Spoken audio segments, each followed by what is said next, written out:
180 secondes, ça peut paraître très court pour le commun des mortels. Mais ça peut paraître très long pour des doctorants qui vont devoir présenter avec éloquence une thèse.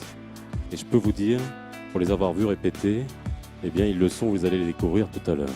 En organisant ce concours, ce que nous voulons, c'est inculquer à nos doctorants, futurs piliers de la recherche, cette dimension de la communication.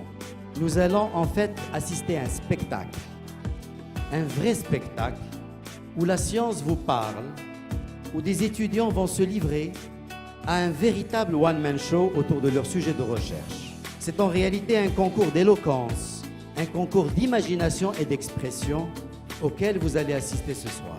Cette manifestation originale contribuera fortement à stimuler dans les rangs de notre jeunesse l'émergence des passions et des vocations. Pour finir, je souhaite très chaleureusement la bienvenue aux délégations que nous accueillons chaleureusement ce soir, venues de Belgique, de France, des différentes villes du Maroc, du Québec, de la Suisse, ainsi que celles des pays parrainés par l'AUF, à savoir le Bénin, le Cameroun, le Sénégal et la Tunisie. Et pour finir, bienvenue également à la délégation de notre pays invité pour cette édition 2016, à savoir l'Indonésie.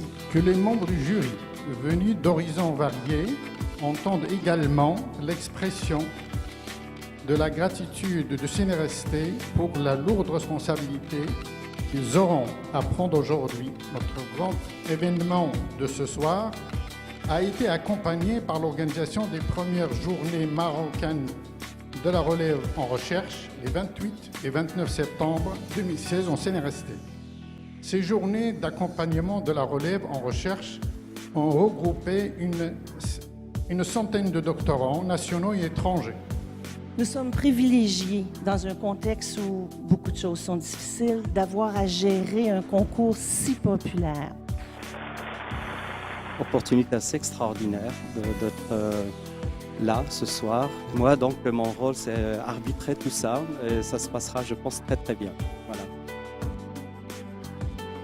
Un beau jour d'automne, Nora hérite d'un riad dans la médina de Fès. Nous allons faire une expérience philosophique de pensée.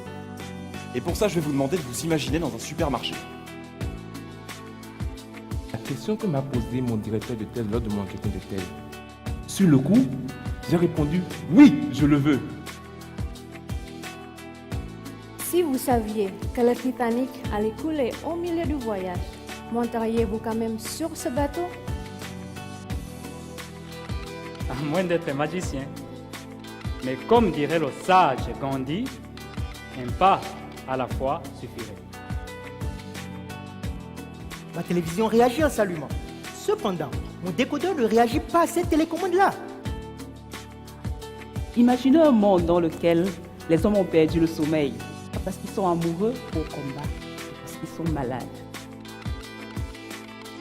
La principale cause, la maladie d'Alzheimer. Mauvaise nouvelle, on ne sait pas guérir cette maladie. Mais attendez, partez pas tout de suite. On a quand même découvert beaucoup de choses. Quand on habite au Québec, les déneigeurs sont prêts à travailler toute la nuit. Qu'est-ce que ces trois situations nous rappellent? Et ça, c'est grâce à un processus essentiel que sont les divisions des cellules. Elles se divisent en deux, puis chacune en deux, et l'embryon grossit. Ce sont les maladies cardiovasculaires. Elles tuent environ une personne toutes les 2 secondes. Imaginez que pour faire 1 km avec votre voiture, vous devriez mettre 1000 litres d'essence dans votre réservoir. Donc, logiquement, les scientifiques l'ont appelé rat, taupe, nu. Chacun de vous a au moins un compte Facebook, un compte mail ou un compte bancaire. Chaque année, plus de 2 milliards de messages de type SMS sont envoyés en Suisse uniquement, là d'où je viens.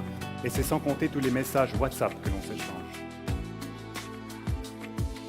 Dans ma thèse, c'est aux États que j'ai posé cette question. Oui, vous avez bien entendu. Je parle bien d'États, parce que les États aussi se comportent de manière sociale. Lorsque j'avais 15 ans, j'ai travaillé dans une usine de chocolat. Le chocolat, c'est sympa, mais on oublie souvent que la vie d'usine peut être stressante. Le stress, une émotion paradoxale, n'est-ce pas?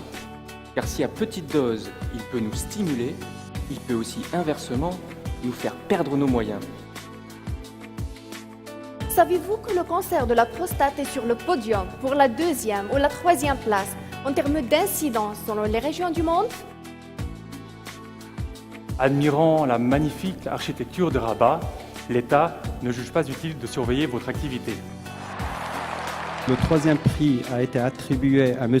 Nicolas Uriti, candidat numéro 18 de l'Université confédérale Léonard Vinci, Poitiers, France.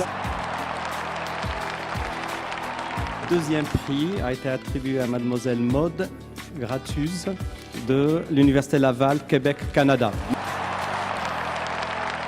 La lauréate du 1er prix, c'est Mademoiselle Désirée Konig de l'Université de Freiburg en Suisse. Désirée!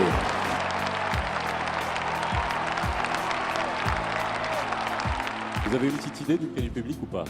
Sheima Samtal de l'Université Sidi Mohamed Ben Abdallah de Fès.